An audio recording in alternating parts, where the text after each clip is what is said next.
guys will probably think you've all got strange accents when you hear me.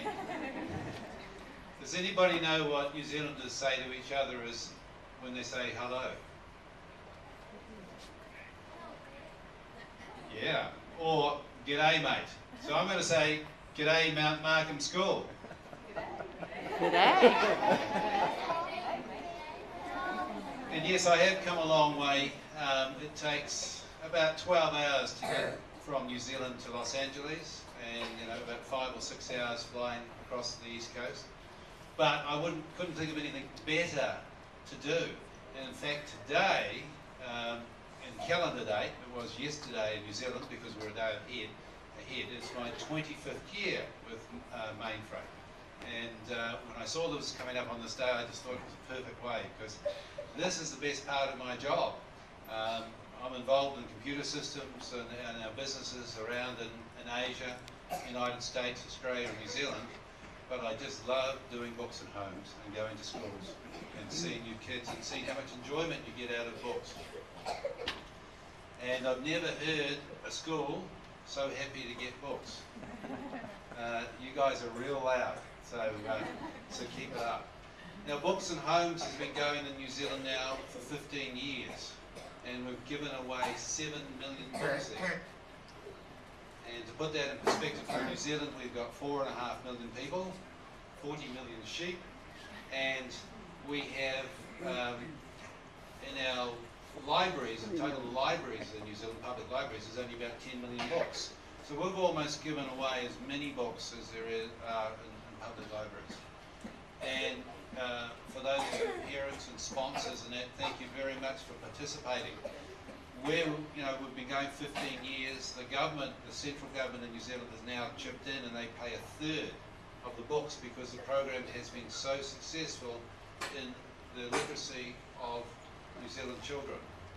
Our aim is to create a library in your homes.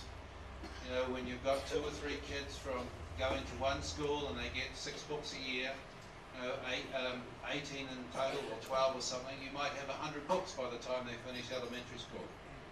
And there was a recent study published in the Washington Post that talked about the value of having 500 books or more in your home. And there was value in having 100 and 200, but they found that 500 meant your children will get 3.2 years more education, so go on to higher education. And a lot of people said, oh, well, okay, but that's because those are rich people, they've got the money to buy those books.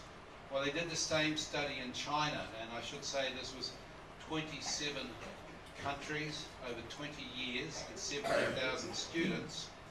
And in China, they studied homes that had books where the parents were illiterate, so could not read or write.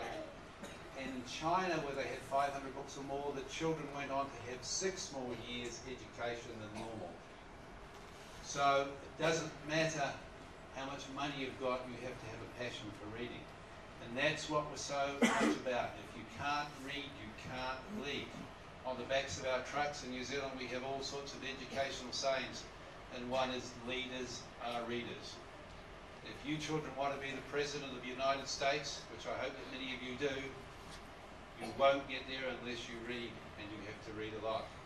Same if you want to be a doctor or a nurse or a lawyer or even a teacher. And I shouldn't say even a teacher, because that is the greatest vocation. These people need huge thanks for making our future, because it is through school that you children become our future. So that's very important. And another saying that we have is it's cool to read. And we try and make that. That's a Duffy saying. It's cool to read. And so I thank you for inviting me here today. And I'm really looking forward to you getting your books. And I hope that you treasure them. And I'm sure you will, because every other child that gets them does. Thank you, Mount Markham.